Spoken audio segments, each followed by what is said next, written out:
Prop versus attr.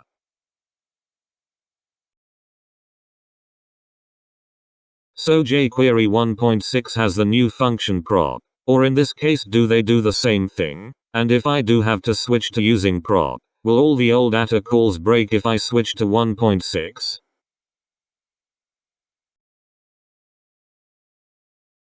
Update. The console logs the get attribute as a string, and the attr as a string, but the prop as a CSS style declaration. Why? And how does that affect my coding in the future?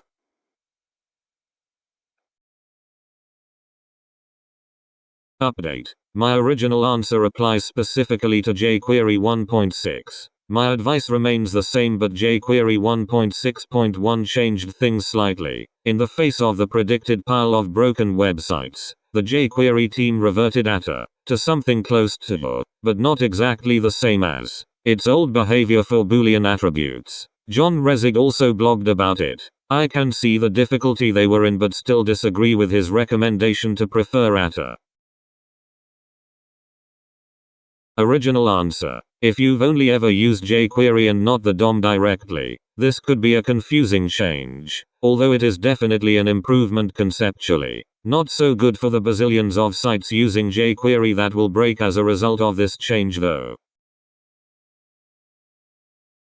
I'll summarize the main issues. You usually want prop rather than attr. In the majority of cases, prop does what attr used to do. Replacing calls to attr with prop in your code will generally work. Properties are generally simpler to deal with than attributes. An attribute value may only be a string, whereas a property can be of any type. For example, the checked property is a Boolean. The style property is an object with individual properties for each style. The size property is a number.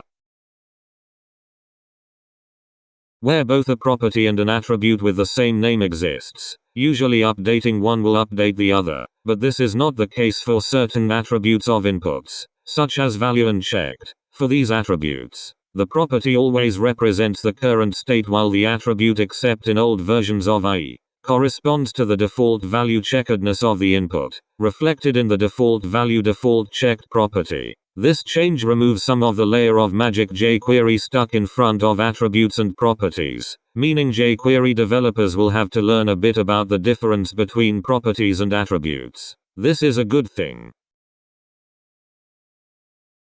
If you're a jQuery developer and are confused by this whole business about properties and attributes, you need to take a step back and learn a little about it, since jQuery is no longer trying so hard to shield you from this stuff. For the authoritative but somewhat dry word on the subject, there's the specs. DOM 4, HTML DOM, DOM Level 2, DOM Level 3. Mozilla's DOM documentation is valid for most modern browsers and is easier to read than the specs, so you may find their DOM reference helpful. There's a section on element properties.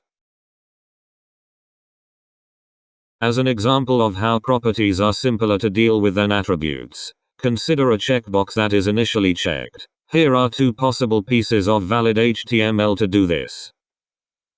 So, how do you find out if the checkbox is checked with jQuery? Look on Stack Overflow and you'll commonly find the following suggestions.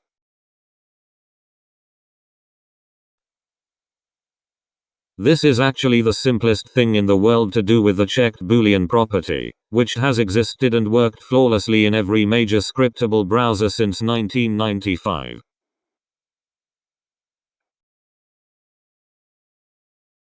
The property also makes checking or unchecking the checkbox trivial. Document get element by ID. CB checked equals false. In jQuery 1.6, this unambiguously becomes $CB prop checked false. The idea of using the checked attribute for scripting a checkbox is unhelpful and unnecessary. The property is what you need. It's not obvious what the correct way to check or uncheck the checkbox is using the checked attribute. The attribute value reflects the default rather than the current visible state, except in some older versions of IE, thus making things still harder. The attribute tells you nothing about whether the checkbox on the page is checked.